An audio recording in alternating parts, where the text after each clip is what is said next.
윤석열 대통령이 추석 나흘 연휴와 개천절 사이에 낀 10월 2일을 임시 공휴일로 지정하기로 했습니다. 이에 따라 추석 연휴와 개천절까지 포함해 6일간의 연휴가 생기게 됐습니다.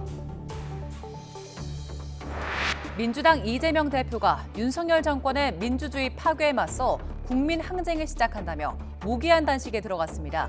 국민의힘 김기현 대표는 불체포 특권이나 포기하라며 민생을 발목 잡는 뜬금포 단식이라고 비판했습니다. 이태원 참사 특별법이 여당의 반대 속에 야당 단독으로 국회 행정안전위원회의 문턱을 넘었습니다. 국회 예결위에서는 오염수와 해병대원 순직, 잼버리, 홍범도 장군 흉상 이전 등 각종 현안을 놓고 여야 공방이 이어졌습니다. 7월 생산과 소비, 설비 투자가 모두 한 달 전보다 줄며 6개월 만에 트리플 감소를 기록했습니다. 실물 경제 세 축이 모두 부진한 모습을 보인 건 기대만큼 하반기 경기 반등이 뚜렷하지 않다는 의미로 풀이됩니다. 어젯밤 탄도미사일 2발을 또 발사한 북한이 남반부 전 영토 점령을 목표로 전군 지휘훈련에 돌입했다고 주장했습니다. 또 어젯밤엔 전술핵 타격 훈련도 했다고 했는데 정부는 북한이 군사 공격 의도를 드러냈다며 규탄했습니다. 한반도에 영향을 줄 걸로 우려됐던 11호 태풍 하이쿠이가 다음 주 초쯤 중국 내륙으로 상륙할 걸로 예상됐습니다. 우리나라에 직접적 영향은 없겠지만 주말과 휴일, 남해안과 일부 내륙에 국지성 호우가 예상됩니다. 더 뉴스 이어갑니다. 윤석열 대통령이 내수 경기 활성화를 위해서 추석 나흘 연휴와 개천절이 낀 10월 2일을 임시 공휴일로 지정한다고 발표했습니다. 또 괴담과 허위 선동에 어려움을 겪는 수산물 업계를 위해 올해 안에 예비비 800억 원을 추가 편성한다고 밝혔습니다. 비상경제민생회의에서 나온 윤석열 대통령의 발언을 들어보겠습니다. 국내 관광을 활성화해서 내수가 진작되도록 해야 됩니다. 10월 2일을 임시 공휴일로 지정하고 60만 장의 숙박 할인 쿠폰 배포와 함께 연휴 기간 고속도로 통행료를 면제할 것입니다. 최근 가짜 뉴스와 허위 선동으로 어려움을 겪고 있는 수산물 업계에 대한 지원 역시 신속하고 과감하게 추진하겠습니다. 근거 없는 괴담과 선동에는 적극 대응하고 금년 중 추가로 예비비 800억 원을 편성하여 우리 수산물 소비를 촉진하겠습니다. 정부는 추석을 앞두고 장바구니 물가 안정을 위해 14개 성수품의 공급량을 평소보다 1.6배 늘리기로 했습니다.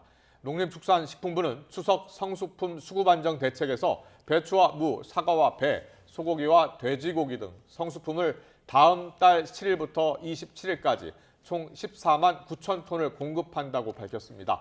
특히 가격 상승이 우려되는 사과와 배는 공급량을 지난해 추석 때보다 7, 8% 정도 늘리기로 했습니다. 해양수산부도 다음 달 4일부터 27일까지 명태와 오징어 등 정부 비축 수산물을 최대 11,500톤 방출할 계획입니다. 7월 생산과 소비, 설비 투자가 모두 한 달 전보다 줄며 6개월 만에 트리플 감소를 기록했습니다. 통계청이 발표한 7월 산업활동 동향에 따르면 산업 생산은 광공업이 2% 감소한 영향으로 서비스업 증가에도 불구하고 한 달 전보다 0.7% 줄었습니다. 소비를 나타내는 소매 판매는 승용차와 음식료품, 의복 등의 판매가 줄며 3.2% 감소했습니다. 소비는 지난 2020년 7월 4.6% 감소 이후 36개월 만에 최대폭으로 줄었습니다. 설비 투자는 반도체 제조용 기계 수입 등이 줄며 8.9%나 감소했습니다. 투자는 지난 2012년 3월 12.6% 줄어든 이후 11년 4개월 만에 가장 큰 폭으로 감소했습니다. 북한이 지난 29일 을지 자유의 방패 UFS 한미연합 연습에 대응하기 위한 전군 지휘훈련에 돌입했다며 이번 훈련의 목표는 남반부 전 영토 점령에 있다고 밝혔습니다. 이와 관련해서 노동당 기관지 노동신문은 김정은 국무위원장이 조선인민군 총참모부 훈련지휘소를 방문하고 전군 지휘훈련 진행 정형을 시찰했다고 전했습니다. 훈련 목표에 대해선 원수들의 불의적인 무력 침공을 격퇴하고 전면적인 반공격을 이행해서 남반부 전 영토를 점령하는 것이라고 분명히 했습니다. 북한은 또 어젯밤 미국의 전략폭격기 B-1B가 한반도에 전개된 데에 대응해서 전술핵 타격 훈련을 실시했다고 했습니다. 북한군 총참모부는 대한민국을 지칭하면서 막말 비난한 뒤에 중요 지휘 거점과 작전 비행장을 초토화해버리는 것을 가상한 전술핵 타격 훈련을 실시했다고 주장했습니다. 이어서 미사일병들이 평양 국제비행장에서 북동방향으로 전술탄도미사일 2발을 발사했고 목표 섬 상공의 설정 고도 400m에서 공중 폭발시켜 핵 타격 임무를 정확히 수행했다고 덧붙였습니다. 북한 김정은 국무위원장이 총참모부 훈련지휘소를 찾아 작전 계획을 검토한 데 대해 우리 정부는 연례적, 방어적 성격의 한미 연합연습을 구실로 군사 공격 의도를 노골적으로 드러냈다며 강하게 비탄했습니다. 통일부는 김 위원장이 지난 29일부터 실시한 전군 지휘훈련의 목표를 두고 사실상 우리나라 영토 점령을 시사하며 남반부 전 영토 점령에 있다고 밝힌 데 대해 이같이 언급했습니다.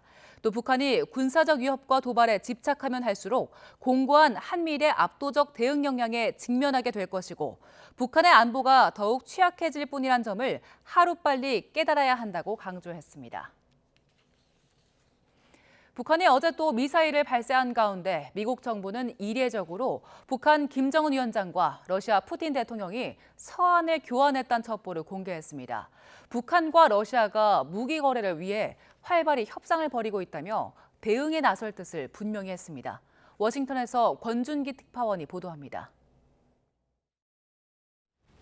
북한이 동해상으로 미사일을 발사한 직후 백악관 국가안보회의는 전화 브리핑을 열어 북한과 러시아 사이 무기거래 협상이 활발하게 진전되고 있다고 밝혔습니다. 북한 전승절에 맞춰 쇼이구 러시아 국방장관이 북한을 방문한 데 이어 또 다른 러시아 관리들이 평양을 찾는 등 무기거래 후속 협상을 벌이고 있다는 겁니다. 비슷한 시점 북한 김정은 국무위원장과 러시아 푸틴 대통령이 서한을 주고받은 사실도 공개했습니다. Shoigu recently traveled to the DPRK to try to convince Pyongyang to sell artillery ammunition to Russia. Since that visit, President Putin and the leader of the DPRK, Kim Jong-un, have exchanged letters pledging to increase their bilateral cooperation. 곧이어 뉴욕 유엔 본부에서는 한미일 유엔 대사들이 북한과 러시아 간 무기거래 협상을 규탄하는 기자회견을 열었습니다. 러시아가 찬성표를 던졌던 대북 제재 결의를 스스로 위반하고 있다며 상임 이사국으로서 모순된 행동을 비판했습니다. In its pursuit of these weapons, Russia will violate Security Council resolutions, including resolutions Russia itself voted for. It is shameful that the Russian Federation, a permanent member of the Security Council, 백악관 대변인도 북러 간 무기거래 협상을 멈춰야 한다며 북한이 발사한 미사일에 대해서도 위협 행동을 멈출 것을 촉구했습니다. We've been very clear about this, condemned the DPRK's latest ballistic missile launch. This launch is in violation of multiple United Nations Security Council resolutions and possesses a threat to the DPRK's neighbors and international community. 미국이 김정은과 푸틴 간 서신 교환 첩보를 이례적으로 공개하며 견제에 나선 건 중국까지 러시아 전쟁 지원에 나서지 못하도록 미리 차단하려는 의도도 포함된 것으로 분석됩니다. 워싱턴에서 YTN 권준기입니다. 국회 행안위가 오늘 전체 회의를 열고 국민의힘 의원들이 퇴장한 가운데 더불어민주당 등 야당 단독으로 이태원 참사 특별법 제정안을 의결했습니다. 특별법안은 이태원 참사 진상규명과 책임 소재 규명을 목적으로 특별조사위원회 구성을 명시하고 구성 시에 여야 추천 각 4명과 유가족 추천 2명, 의장 추천 1명이 되도록 했습니다. 피해자의 범위는 희생자의 직계 존비 속과 형제 자매로 제한했고 피해자 배보상 근거를 마련은 했지만 배상 혹은 보상 규모는 구체적으로 명시하지는 않았습니다. 흉기, 난동 등 흉악범죄가 잇따르고 있는 가운데 경찰이 폭력과 강도, 절도 범죄에 대한 집중 단속 기간을 운영키로 했습니다. 경찰청 국가수사본부는 내일부터 2달 동안 흉기 범죄는 반드시 구속 수사하고 흉기를 들고 배회하는 행위에도 엄정 대응하는 등의 일상생활 공간에서 발생하는 폭력 범죄를 집중 단속키로 했습니다. 또 허가 없이 제작된 총기와 화약류 같은 불법 무기류 잦은 신고 기간을 다음 달 30일까지 운영키로 했습니다. 최근 서울 송파구 예식장에서 발생한 집단 식중독 의심 증세에 대해서 당국이 역학 조사에 들어간 가운데 인근 예식장에서도 비슷한 증세의 환자 수백 명이 더 나왔다는 제보가 들어왔습니다. 알고 보니 같은 계열사 예식장으로 하객들은 보도를 보고 뒤늦게 음식에 문제가 있다는 걸 알았다면서 분통을 터뜨리고 있습니다. 제보는 와이 황보혜경 기자입니다. 지난 19일 서울 송파구 A 예식장 뷔페 식당을 이용한 하객들에게서 집단 식중독 의심 증세가 나타났습니다. 예식장 측은 당일 배송된 회에 문제가 있었던 것으로 보인다며 환자들에게 위로금을 지급하고 신랑 신부 측이 낸 식대도 일부 돌려주기로 했습니다. 그런데 같은 날 불과 5km 거리에 있는 B 예식장 하객들도 식중독 의심 증상을 호소한 것으로 확인됐습니다. A 예식장에서와 마찬가지로 주로 회나 초밥을 먹은 사람들이 복통이나 설사, 구토 등의 증세를 보였고 환자 규모는 수백 명에 이른다는 주장입니다. 저희 신랑 신부 하객 중에 한 56명 정도가 이제 복통이랑 설사 증상을 이제 호소하시는 분들 확인되셨고요. 거의 한 250명 정도 하객분들이 지금 같은 증상 호소하고 계신 걸로 확인됐습니다. 두 예식장은 같은 사람이 운영하는 곳입니다. 또 이날 동일한 업체에서 회를 포함한 식자재를 납품받은 것으로 드러났습니다. 하지만 B 예식장에서 결혼한 신혼부부는 자신들의 결혼식장에서도 이상이 있는 음식이 제공됐다는 걸 YTN 보도가 나간 뒤에야 알았다며 분통을 터뜨립니다. 심지어 일부 하객은 직접 예식장에 연락해 상황을 말했는데도 예식장 측은 신랑 신부에게 이를 전혀 알리지 않았던 겁니다. 친구들이 이제 배가 아프다라는 얘기를 전에 하긴 했는데 설마 저희 뷔페 때문일 거라고는 생각을 전혀 못하고 여행을 즐기다가 식중독일 가능성이 있다라는 말 한마디조차도 없었다는 게 저희는 너무 지금 화가 나는 거죠. B 예식장 측은 식중독 의심 사고 발생을 뒤늦게 알렸다는 지적에 대해 피해 고객들에게 보험사를 통해 충분한 배상이 이루어질 수 있도록 적극 안내했다고 반박했습니다. 또 재발을 막기 위해 식자재 납품업체와 메뉴를 모두 변경했다면서 행정당국 조사 결과에 따라 종합적인 대책을 추가로 마련할 계획이라고 덧붙였습니다. 서울시는 두 예식장에서 식재료 등을 수거해 역학조사하면서 예식장이 관리를 소홀히 한 부분은 없었는지 들여다보고 있습니다. YTN 황보혜경입니다. 지난달 스스로 목숨을 끊은 서울 서희초등학교 교사의 유족이 고인의 순직 처리를 신청했습니다. 유족과 법률 대리인이 서울 강남 서초교육지원청에 고인에 대한 순직 유족급여 청구서를 접수했고 공무원 연금공단과 인사혁신처는 사실관계 확인과 순직 처리 여부의 최종 판단에 들어갔습니다. 유족 측 대리인은 고인의 업무가 홀로 감당할 수 있는 수준을 넘어섰고 업무 스트레스가 극도에 이른 시기에 학생들 간 다툼을 계기로 과도한 학부모 민원을 견뎌야 했다고 설명했습니다. 서울시 교육청과 교원단체가 9월 4일을 공교육을 바로 세우는 날로 정하고 전국 교사들의 추모 행동을 존중하는 방안을 논의하자고 제안했습니다. 서울시 교육청은 오늘 교사 노동조합 연맹 등 교원단체와 성명을 발표하고 교육부에 다음 달 4일 전국 교사들의 집단행동 움직임에 대한 논의를 이어가자고 요구했습니다. 또 교원의 교육활동 보호 방안을 다시 점검하고 구체적인 실행 계획을 세워야 한다고 덧붙였습니다. 교통 인프라가 열악한 강원 남부 폐광 지역에 내일부터 새로운 열차가 운행합니다. 이름이 ITX 마음인데요. 이 신형 열차가 하루 한 번 왕복합니다. 열차 배정에 내야 하는 돈이 최소 매년 15억 원인데 아쉬운 자치단체가 십시일반 돈을 걷기로 했습니다. 지환 기자입니다. 9월부터 운행하는 빨간색 신형 열차입니다. 국민 공모를 통해 ITX 마음이라고 이름이 붙었습니다. 승객이 많은 경부와 호남, 전라선에 우선 배정됐습니다. 그런데 이례적으로 강원 태백선에도 배치됐습니다.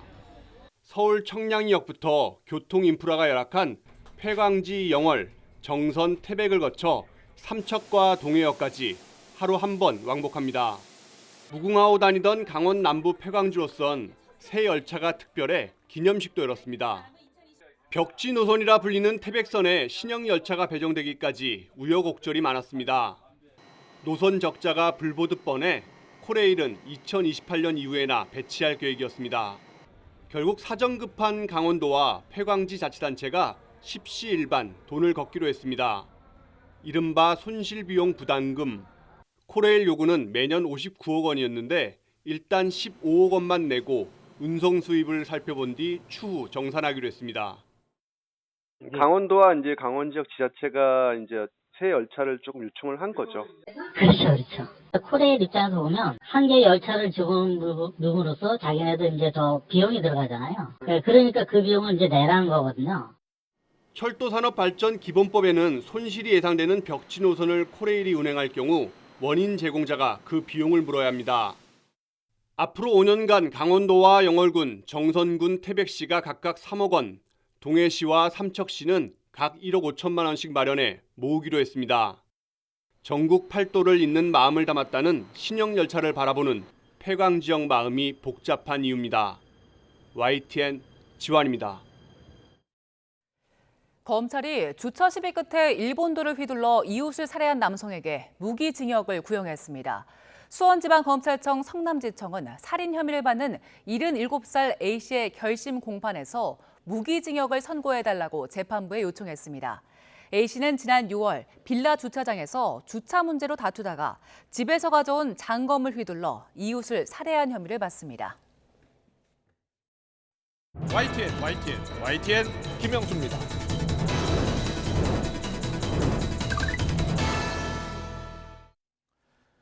더불어민주당 이재명 대표가 오늘 당대표 취임 1주년 기자간담회에서 국민의 한 사람으로서 무능폭력 정권을 향해 국민 항쟁을 시작할 것이라면서 오늘부터 무기한 단식을 시작하겠다고 밝혔습니다. 윤석열 대통령을 향해선 일본 원전오염수 방류 반대 입장 천명과 국제해양재판소 제소, 그리고 국정쇄신 개각 단행을 요구했습니다. 국민의힘에서는 오직 자신만을 지키기 위한 제1야당 대표의 뜬금포 단식 선언이라며 사퇴하고 단식하라고 비난했습니다. 김기현 대표도 정기국회를 앞두고 제1야당 대표가 직무를 유기하겠다는 것이라며 불체포 특권을 포기하면 되는데 왜 민생 발목을 잡느냐고 답답하다고 했습니다. 여야 대표 목소리 듣고 더 정치 시작하겠습니다. 오늘 이 순간부터 국민의 한 사람으로서 무능폭력 정권을 향해 국민 항쟁을 시작하겠습니다. 그 맨 앞에 서겠습니다. 사, 즉 생의 각오로 민주주의 파괴를 막아내겠습니다. 마지막 수단으로 오늘부터 무기한 단식을 시작합니다.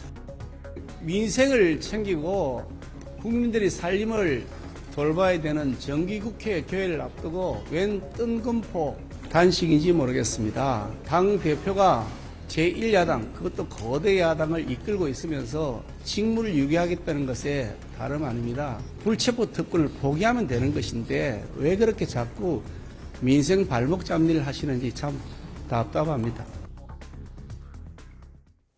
오늘의 전국 현안 짚어보겠습니다. 신성범 전 새누리당 의원, 신경민 전 더불어민주당 의원 나와 계십니다. 어서 오십시오. 안녕하세요. 안녕하세요. 네, 이재명 대표가 오늘 취임 1주년 기자간담회를 가졌는데요. 무기한 단식을 선언을 했습니다. 그 배경을 좀 듣고 싶은데요. 어떤 의도가 있다고 보십니까? 첫째는 대표 1주년 평가가 매우 박하게 나왔습니다. 예. 유인태 전 총장 같은 이는 평가할 것도 없다. 뭐 이런 식으로 뭐 거의 빵점 비슷한 걸 말씀을 하셨고요. 그리고 지금 검찰 출두 날짜를 조정을 하고 있는데 지금 2라운드까지 검찰하고 공방을 했는데 아직 날짜를 정확하게 못 잡았어요. 예. 검찰 출두도 앞두고 있고. 근데 거기다가 윤 대통령의 극보수화라고 그럴까요? 예. 이런 것들이 지금 일련의 흐름들이 쭉 흘러가고 있고요. 네. 여기에 대해서 뭔가 강력한 경고를 하는 방법이 뭐가 있을까? 강력한 경고. 네. 그러니까 이게 지금 당 내 문제, 이재명 대표 개인의 문제, 사법 리스크죠. 그리고 윤석열 정권과의 어떤 투쟁의 모습을 보여주는 가장 강력한 방식은 뭐냐라는 얘기들을 하고 있었고 거기에 이제 단식이 어떠냐라는 조언을 하는 사람들이 좀 있었다고 들었습니다. 그렇군요. 그런데 이제 최근에 또 하나 그 7급 그 비서 경기도 예. 비서 제보자가 아침마다 이재명 샌드위치 세트를 줬다고 지금 폭로를 하면서 이재명 대표가 당뇨를 앓고 있다라는 것을 공식으로 거의 공식화되는 거죠. 확인을 했어요. 근데 단식은 이 당뇨 환자들에게는 아주 극약입니다. 정말 나쁜 겁니다. 그러니까 지금 이것도 뭐 한 요인이 되고 그래서 정말 극약, 극렬 처방을 하지 않으면 안 되겠다라는 여러 가지 요인들이 겹쳐가지고 오늘 선언을 한 것으로 보입니다. 그렇군요. 자, 무기한 단식 투쟁을 시작을 했는데 검찰에서는 9월 4일 출석을 요구한 상황이었고 이재명 민주당 대표는 11일인가요? 9월 셋째 주에 출석을 하겠다라고 밝힌 상황인데 일단은 지금 무기한 단식에 들어간 상황입니다. 어떤 배경이 있다고 보세요? 그러니까 9월 4일 날 나와주세요. 아니요. 9월 11일 날 국회 본회의가 없는 그 주에 나가겠습니다라고 됐으면 지금쯤은 11월 주에 그러면 언제 나오실 수 있습니까? 라고 하는 게 정상이에요. 날짜 일정 조율하는 게 정상적 절차인데 말 그대로 뜬금없이 단식 투쟁합니다. 지금부터 무기한 단식입니다. 사직생의 각오로 싸우겠습니다. 이게 뭐냐? 날짜를 한번 쭉 보세요. 이게 오늘부터 들어가면서 11일, 12일, 13일 이때 그동안에 못 잡아간다고 치고 그러면 이때 조사를 받으러 나가게 되면 열흘 내지 한 열 며칠, 10여일을 단식하는 과정이 되는 거예요. 그때 되면 어떤 모습이 연출될 거냐? 앰뷸런스 타고 가든지 아니면은 검찰이 뭐 가든지 아니면 검찰이 와서 앰뷸런스 탄 상태에서 뭐 연행을 뭐 이렇게 하든 이 장면이 되는 거예요. 무기한 단식은 불가능하잖아요. 생명을 걸고 이런 문제다. 결국은 제가 보기에는 9월 셋째 주에 앰뷸런스에 실려가서 검찰로 가는 누워있는 베드에 누워서 가는 그 모습을 연출하려고 하는 거다. 이게 왜 그러냐? 절박하다. 이재명 대표가 그만큼 이번에 위협은 정말 진짜 위협으로 느끼고 있다는 그만큼 크다는 반증이기도 한 거예요. 마지막 선구수라고 던진 거예요. 근데 이게 울림이 있을까? 이 그 본인이 느끼는 절박한 만큼 뭐 지지하는 분들이야 눈물 흘릴 수도 있겠으나 제 3자적 시각에 보면 7, 80년대에 뭐 민주화 운동했던 분들 하는 것도 아니고 독립운동하는 것도 아니고 아니 2010년에서 2018년까지의 성남시장 2018년부터 22년까지의 경기도지사 시절에 일어난 일 때문에 그게 지금 야당 대표를 연결했을 뿐이지 야당 대표와는 전혀 상관없는 범죄 혐의, 범법 혐의란 말이에요. 그런데도 이렇게 완전히 무능 폭력 정권의 탄압이다라는 논리로 해서 이렇게 민주화 투사인 것처럼 하면 김영삼 전 대통령이나 YS 뭐 부활할 리가 없잖아요.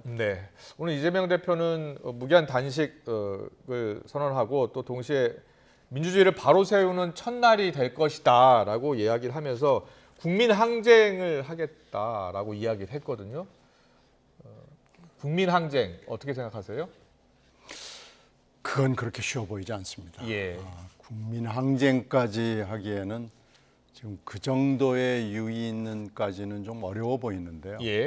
일단 야당 대표가 이렇게 현직 대표가 단식으로 탁 들어가는 것은 최근에는 뭐 없지는 않았어요. 있긴 있었는데요. 황교안 대표가 야당 시절에 했는데 아무 반응이 없었거든요. 그때도 황등금포라고 그때 얘기를 했던 것 같은데. 그때요? 정말 국민들한테 울림이 있었던 건 그건 뭐 오래전 얘기죠. YS 그때 얘기고 그 이후에는 문재인 전 대통령이 대표가 아닌 시절에 세월호 그 유족들하고 같이 했던 그런 게 있었고요. 그러니까 그렇게 따지면은 국민 항쟁 저는 좀 어렵다고 봅니다. 네, 이 어떻게 보면 초강수라고 할 수 있는데 국민 여론이 어떻게 움직일지는 아무도 모릅니다. 예. 그러니까 어떻게 보세요? 그러니까 보세요. 야당 의원, 야당 대표로서 예를 들어서 야당 대통령 후보 시절에 정치 자금 문제를 검찰이 꺼냈다. 예. 여당 후보는 대통령 당선됐다는 이건 손도 안 대고 이 정도 되면 여야 문제도 있고 국민들이 불이 일어나죠. 야당을 왜 손대냐. 하지만 보세요. 자, 그때 말 작년 3월달 대선 끝나고 나서 이재명 전 대통령 후보가 해외를 나갔거나 국내 정치에서 손을 뗐으면 이런 수사가 진행이 안 돼요.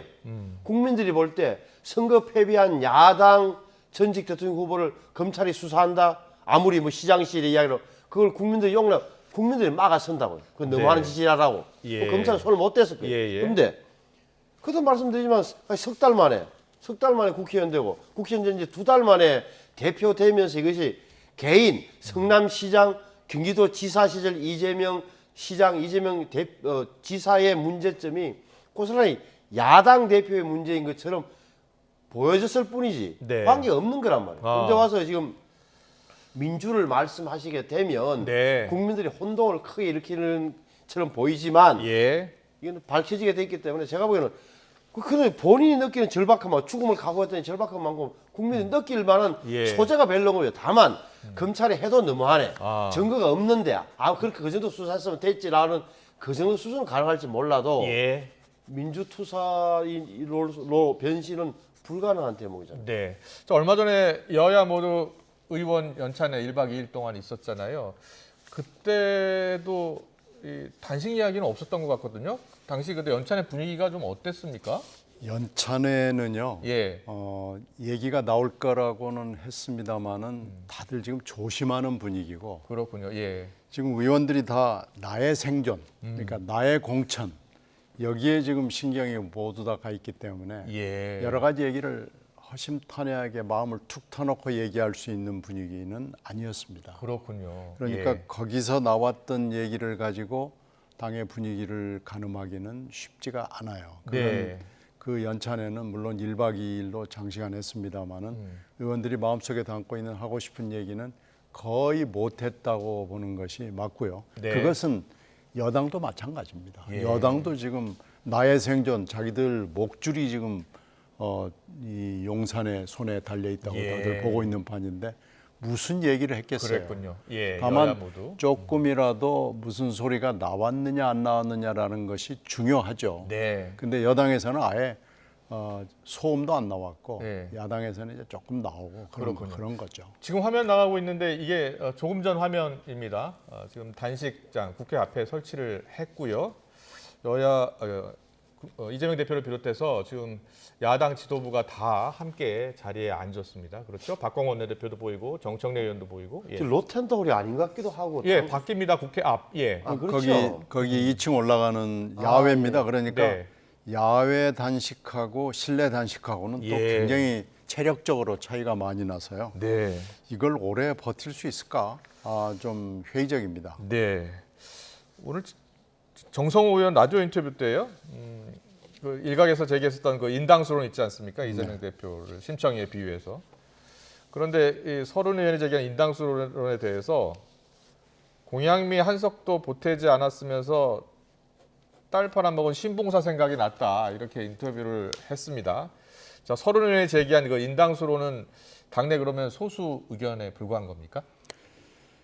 이 얘기를 하고 싶은 분들은 좀 있죠. 그러니까 이제 그분들은 공개적으로 얘기는 못 하겠지만 체포동의안이 오면은 뭔가 하여튼 의사표시는 하겠다라는 생각들을 하고 있는 거죠.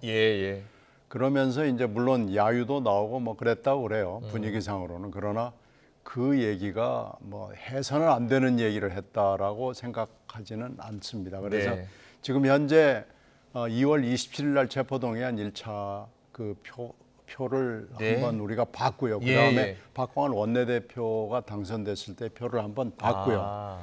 그다음에 이제 그 혁신위가 그 체포동의안 그 특권 포기를 했을 때 31명이 거기에 동의를 했거든요. 그러니까 31명 플러스 알파가 지금 있는 거죠. 아. 이렇게 따지고 봤을 때 이번에 체포동의안이 만약에 9월이나 아니면 그 이후 시간에 언제 온다 그러면은 예. 이번에는 쉽지 않다. 그런 그렇군요. 기류가 당내에 있고요. 예. 그러니까 서른 의원으로 대표가 되는 그런 목소리가 나왔다는 것이 일단은 중요한 겁니다. 네, 알겠습니다. 지금 단시간에 잘 이 들었습니다. 근거 예. 중에 이유 중에 하나가 제가 보기에는 당내 분란을 없애는 거예요. 다른 소리가 못 나오게 하는 거예요. 적어도 9월 1일, 9월 내일부터 10 며칠까지 출두할 검찰 조사를 받으러 갈 때까지 이 10여일 동안은 당내에서 어떤 소리를 할 수 있겠어요? 아니, 당 대표가 저렇게 고생하면서 단식을 하고 있는데 딴소리를 한단 말이야? 버텨내겠습니까? 그냥 당내에 모든 말 한마디 못 나오게 나오는 수위기도 한 거예요. 그렇게 되면 저렇게 되면 이제 뭐랄까 뭐 공약미라는 뭐 심층 이야기는 다시 한번 안 나오는 거죠. 이게 모든 게 뭐냐? 구속 동의안이 체포 동의안에 넘어오게 될 경우 한치의 뭐 없이 반대 당론을 저는 만들어가는 자연스럽게 만들어가는 그런 과정으로 저는 보여져요. 그렇군요. 그런 네. 기획성이다, 기획 단식이라고 보는 거예요. 알겠습니다. 이재명 대표가 지금 단식에 들어가는 모습 조금 전 화면 저희가 보내드렸습니다. 정치적으로 또 어떤 파장일지 좀 더 지켜보고요. 어제였죠. 거액의 코인 논란으로 민주당을 탈당한 김남국 의원에 대한 제명안 어제 국회 윤리특위 소위원회에서 부결이 됐습니다. 찬반이 3대 3이었다고 하고요. 일각에서는 이재명 대표의 입김이 작용했다라는 주장도 나왔고요. 다른 한편에서는 내부 총질 아니냐라는 비판도 있었습니다. 당내의 목소리 잠깐 듣고 오겠습니다. 소위하고 이 윤리특위에서 부결시키는 우리 당의 입장이거든요. 그러니까 이재명 대표가 지시해서 또 이재명 대표가 결정한 거예요. 그러니까 이거를 이런 식으로 결정한다는 게 이게 나는 상식적이냐, 이게 맞는 길이냐. 당 지도부의 지시가 없이는 불가능한 결정이에요. 애초에 그 전에 당 지도부에 명확한 지시가 있었다고 저는 확신합니다. 그런 얘기할 필요가 없어요. 전열을 정비해서 민주당은 이재명 대표 중심으로 단합해서 싸워야 돼요. 진검승부를 해야 돼요. 윤석열 대통령을 향해서는 아무 소리 못하는 사람들이 밤낮 내부로 총질하면 그것이 정당입니까? 그런 패거리 정치하면 안 돼요. 민주당의 최대의 개혁과 혁신은 단합입니다. 단결입니다. 자, 약간 결이 다른 당내 의견을 좀 들으셨는데 먼저 김남국 의원 지금 무소속 의원입니다. 민주당에서 탈당을 했습니다만 어제 특위에서 3대 3, 그러니까 국민의힘 의원 3명이었고 민주당 의원 3명이었잖아요. 그게 이제 일각에서는 이게 지도부의 의견이 반영된 것 아니냐 이런 시각이 좀 있나 봐요. 당내에서는 어떻게 반응이 나왔어요? 그것을 입증하라 그러면 입증은 못하죠. 네, 입증 못하죠. 이건 뭐 입증 불가능한 겁니다. 22일 윤리 1소위가 열리기 45분 전에 불출마를 자기 페이스북에 올리고 지금 소위에다가 알린 거죠. 네. 그리고 그 전에는 바로 이제 탈당을 했고요. 그러니까 탈당, 불출마, 그리고 김남국 의원은 지금 정치적 미아 내지는 기아가 된 겁니다. 민주당으로도 못 가고, 새로운 신당 세력으로도 못 가고, 무소속으로 나오는 방법 딱 하나밖에 없죠. 국힘당에서 받아줄 리는 없잖아요. 그러니까 지금 미아 내지 기아가 된 상태에서 불출마 선언이라는 것이 사실은 정치적 의미가 하나도 없습니다. 그런데 이것을 이제 민주당 의원은 아니지만 민주당 출신 3명의 윤리 1소위 위원들이 심각한 걸로 해석을 하고 일주일 연기를 요청을 해서 이렇게 예측이 될 수밖에 없는 상황으로 끌고 가는 것은 누군가의 보이지 않는 손이 있다는 것 외에는 짐작을 할 길이 없는 겁니다.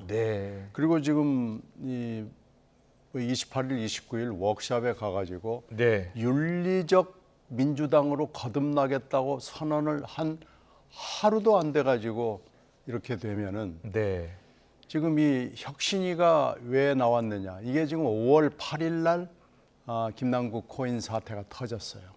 그래서 바로 혁신의총을 하고 혁신위를 한 달 있다가 띄우고 이렇게 해서 쭉쭉쭉 5, 6, 7, 8이 왔는데 8월 말에 이런 허다란 결과물을 민주당이 국민들 앞에 내놓은 겁니다. 그리고 예. 5, 6, 7, 8 넉 달 동안 민주당이 한 것은 뭐냐라는 비판에 직면할 수밖에 없는 거고요. 네. 이제 알겠습니다. 윤리위는 표류하게 될 수밖에 없습니다. 그렇군요. 예. 잠시만요. 대통령실에서 조금 전 브리핑이 있었는데요. 윤석열 대통령 순방 일정이 발표가 됐군요. 9월 5일부터 8일 자 인도네시아 자카르타를 방문할 예정인데 아세안 정상회의 그리고 G20 정상회의, 아세안 G20 정상회의 참석을 한다고 합니다. 5박 7일간이 될 것 같고요. 그리고 한중일 정상회의 개최와 관련한 브리핑도 있었네요. 올해 한중일 정상회의 개최가 바람직하긴 한데 어려울 듯 이런 이야기가 있었고요. 또 한중 회담, G20 회담에 시진핑 주석이 올지는 미정이다. 논의가 열릴 가능성은 있다라고 하는 발표가 있었습니다. 관련해서는 좀 더 자세한 소식이 들어오면 더 전해드리겠습니다. 신성범 의원님, 김남국 의원 이야기 좀 김남국 의원 관련해서 이 건이 저는 김종민 의원이 보십시오. 당 지도부 지시 없이는 불가능한 결정이다. 그러니까 윤리 소위의 1소위의 3명의 의원들이 제명에 반대한 것은 이재명 대표의 지시라고 자기는 확신한다는 거예요. 네, 또 하나, 이건 당내 분위기에서 뭐 들은 바가 있을 거예요. 두 번째는 투표에 참석했던, 투표했던 3명 의원 가운데 한 분, 송기현 의원이 뭐라고 했습니까? 예. 투표 전에 이재명 대표가 상의했느냐는 물음에 답을 예. 특정이라고 한 건 말할 수 없다. 거의 대부분하고 상의했다. 네. 이재명 대표하고 상의했냐 부인하지 않았어요. 근데 왜 이렇게 되는 거냐 이게. 네. 제가 보기에는 적어도 이재명 대표 입장에서는 주류 입장에서는 당은 떠났지만 최선을 다한 우리 편, 내 편 의원들은 지켜준다는 신호를 보내는 거예요. 예. 그분이 굉장히 중요한 거예요. 안에 있는 내부의 정치인 입장에서는 네. 내치지 않는구나. 작은 실수가 있다고 하더라도. 네. 이 대목이 굉장히 중요한 거다. 근데 이 사안이 이런 판단이 국민의 일반의 판단은 얼마나 그 괴리가 있는 거냐. 예. 아니, 윤리자문위원회에서 도저히 안 된다. 이 사람은 국회의원이 해서는 안 될 짓을 했다고 해서 제명을 권고했는데 계속 미뤄서 이것을 1단계부터 완전히 차단해버리는 이 민주당의 행태 내지는 이런 부분은 일반 국민의 정서를 동떨어진 거예요. 이분은 김남국 의원은 어떻게 보면 흔히 하는 말로 국회의원인지 코인 투자가인지 아니 헬로윈 이태원 참사 다루는 상임위원장 그 회의장에 앉아갖고 이걸 하신 거잖아요. 예. 이런 문제를 생각한다면 민주당의 이것이 당장은 네. 당내를 단합시키는 효과가 있을지 몰라도 저는 후폭풍이 굉장히 거셀 거라고 봐요. 후폭풍이 거셀 것으로 네. 보고 계십니다. 제가 한마디만 예, 더 말씀하세요. 보태면요. 이 수사가 미국에 이제 벌어지게 될 겁니다. 네. 그러면 지금 원내가 파악하고 있는 팩트를 수사를 통해서 확인이 될 거예요. 예. 아마 원내가 파악하고 있는 팩트보다 훨씬 더 나올 가능성이 높습니다.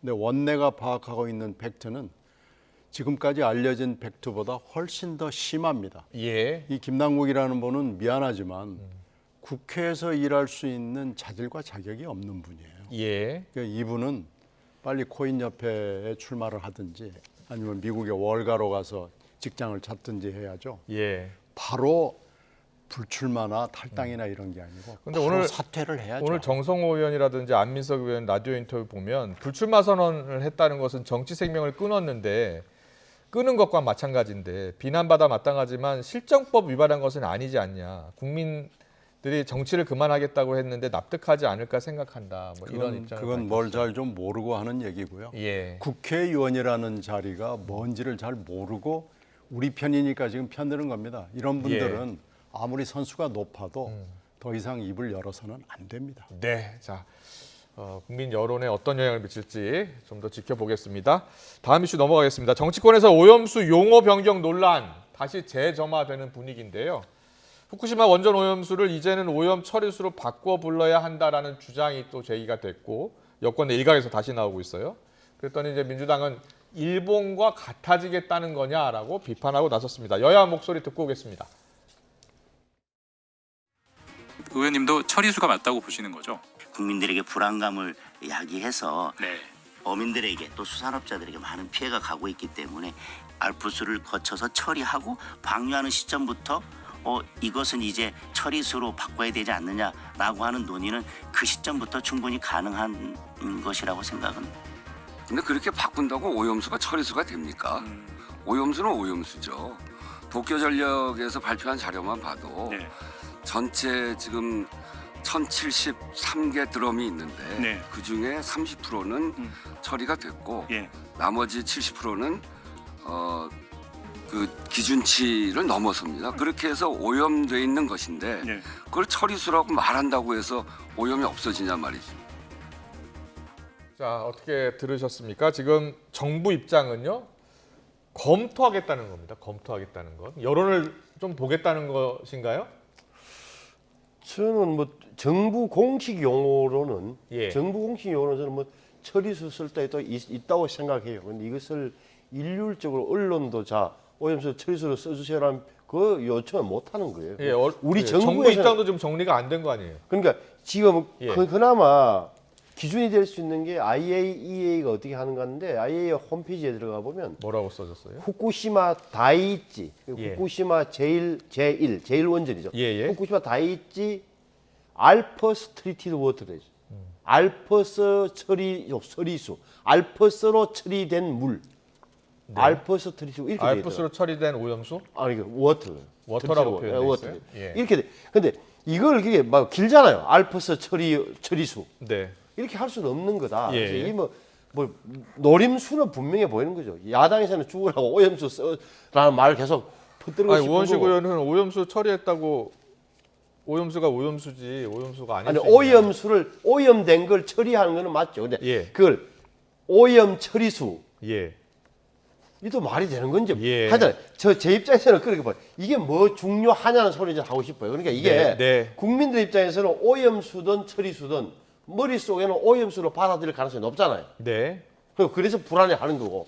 그런데 이것을 명칭을 누가 어떻게 바꿀 수 있냐면 정부의 공식 용어로는 우리는 처리수를 하겠다든지 네. 가능해요. 왜? 예. 국가 대 국가의 관계 뭐 이런 거니까. 하지만 언론이나 일반인들 생각에는 큰 차이가 있겠냐는 점도 좀 고려해야 돼요. 우리나라는 오염수, 중국은 핵 오염수라는 용어 쓰고 있고요. 미국과 유럽연합은 처리수 또는 알프스 처리수라고 부르고 있다고 합니다. 신경민 의원님은 어떻게 보고 계세요?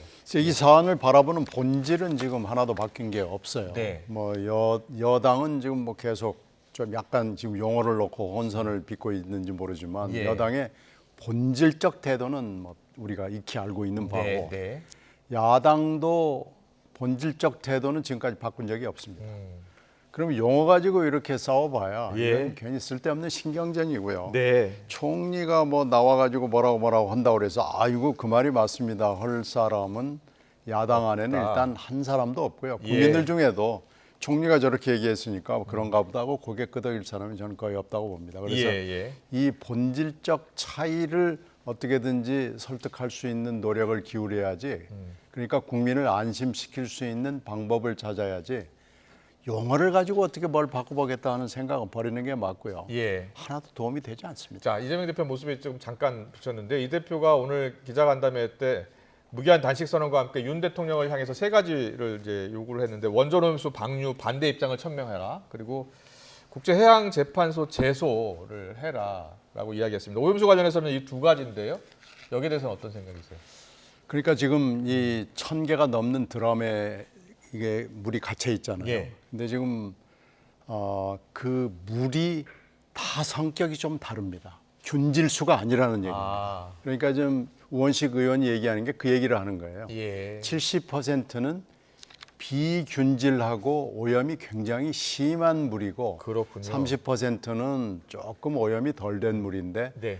도쿄전력을 믿을 수가 없는 게 도쿄전력이 이 샘플을 네. 랜덤 샘플이든 뭐든 지금 충실하게 제공하고 있지 않고 있고 일본 정부도 이거에 대해서 충실하게 객관적인 샘플을 제공할 생각이 없으니까 예. 객관적인 자료가 나오기 전까지는 하나도 바뀐 건 없다. 지금 그 얘기를 하는 거거든요. 예. 일본 정부가 여러 가지 처리 방식을 놓고 고심하던 시기에 다시 말해 2021년도쯤 문재인 정부 시절에 대한민국의 공식 입장으로 이 부분을 전달했다면 의미는 있어요. 중국하고 공조하겠다 우리는. 예. 그래서 해양 방류 안 된다. 그 과학적 근거를 대라고 했다면 말이 되는 주장이에요. 네. 지금은 안 돼. 예. 이미 차 떠났다니까요. 알겠습니다. 자, 오늘 정치권 이슈는 여기까지 듣겠습니다. 신성범 전 새누리당 의원, 신경민 전 더불어민주당 의원과 함께했습니다. 잘 들었습니다. 고맙습니다. 네.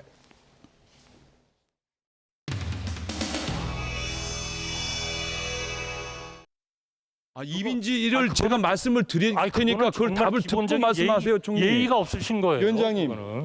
예의가 없다면 무슨 말씀을 그렇게 하십니까? 듣고 아니 어떻게 도대체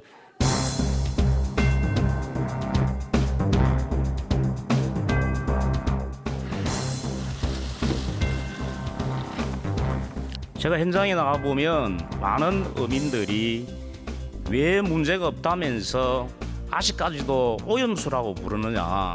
지금 이거 용어 문제 정부에서 한번 짚고 넘어가야 되는 거 아니겠습니까? 그러니까 이것은 마치 IMF 사태라고 저희가 부르고 있거든요. 그건 IMF하고는 아무 상관이 없는 일이죠. 오히려 IMF가 외환 위기를 해결한 건데 그것과 좀 유사한 거 아니냐 그렇게 생각을 해서 정확히 얘기하면 과학적으로 처리된 오염수입니다.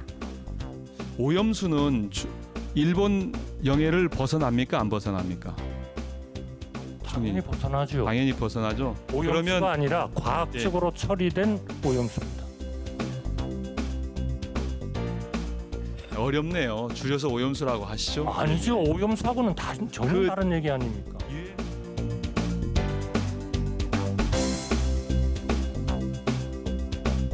총리님, 바나나에 삼중수소가 들어있습니까? 뭐 제가 보기에는 어느 정도는 들어있지 않나 싶습니다만 그건 제가 정확히 들어있지 않습니다. 가지고 있지 않습니다. 그런데 바나나에는 아쉽게도 삼중수소가 없습니다. 대통령실에서 3,800만 원이나 예산을 들여서 홍보 영상을 만들어서 돌리고 있는 것, 이것이 괴담이다. 저게 굉장히 큰 문제다. 그러시면 당장 과학자들 간의 토론을 소집을 좀 해주세요. 아니, 그리고 저희는 정부가 하셔야 되는데 정부는 바나나에 삼중수소가 있는 것처럼 국민들을 현혹하고 하고 있는 거잖아요. 아니 그러니까 유튜브로 그리고 문서로. 그러니까 그게 현혹을 하려고 하는 것이 아닐 테니까 의원님께서 그런 문제가 있으시면 즉각 토론을 요청하세요. 저 자료는 엉터리 아니냐. 총리님, 예, 알겠습니다. 지금 이제 우리 정부는 도쿄전력의 입이 되어 버렸어요.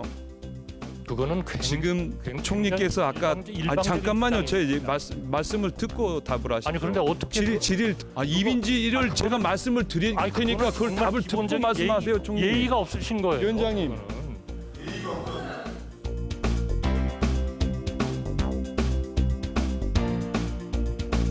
과학적으로 처리된 것은 반대할 이유가 없다. 바로 전 정부와 우리 정부가 제가 똑같은 얘기를 좀 입장입니다. 하게 해주시고 답변을 하세요. 총리님이 와서 여기 하시고 제가 여기 앉을까요?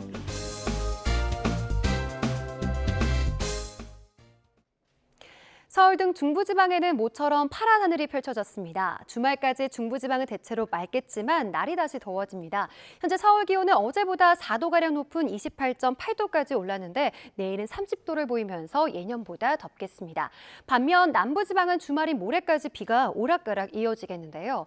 현재 영남지방에 영향을 주고 있는 비구름이 내일 새벽부터 다시 남부 내륙으로 확대되겠고요.